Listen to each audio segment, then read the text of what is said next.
antara filem komedi daripada Sam Raimi yang cukup-cukup menghiburkan aku. Hey, what is up my good people?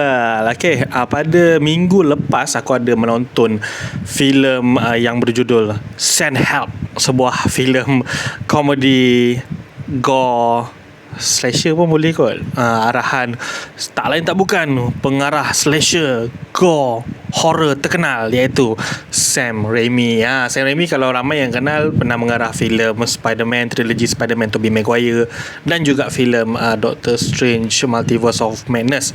Tapi sebelum-sebelum tu dia ada mengarah banyak filem-filem horror seperti filem Evil Dead, Drag Me to Hell, dan ada banyak lagi filem-filem lain. Dan basically bila tengok filem Sam Raimi ni, kita tahulah ada dia punya signature directing style dalam filem-filem dia. Dan untuk filem Send Help ni, bagi aku ini adalah sebuah filem Sam Raimi yang penuh dengan all the Raimi-ness element untuk sebuah filem komedi. Filem ini dilakonkan oleh Rachel McAdams dan juga Dylan O'Brien.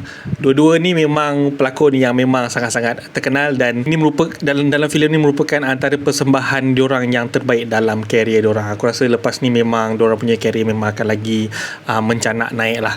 Dan filem Send Help ni basically dia mengisahkan tentang watak Rachel McAdams ni bila dia terperangkap ataupun terkandas di sebuah pulau bersama bos dia, Dylan O'Brien. Maksudnya bila dekat office tu, dia macam masih kena bully dengan kawan-kawan office.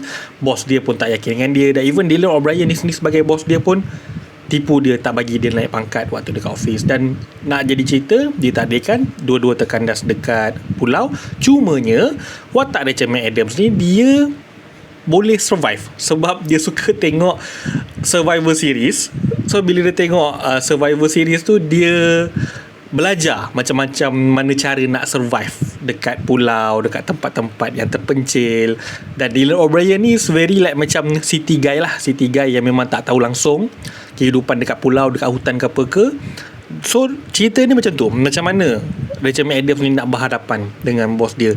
Tapi yang bestnya tu, okay, nampak macam boleh ke Sam Raimi kan direct cerita macam ni, macam pelik je kan nak compare dengan filem-filem sebelum ni.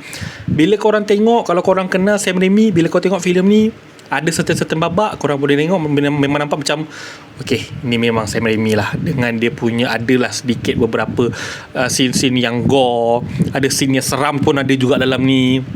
Dan kalau kau tengok poster cerita ni pun penuh dengan darah, penuh dengan keganasan kan. So memang aku rasakan ini adalah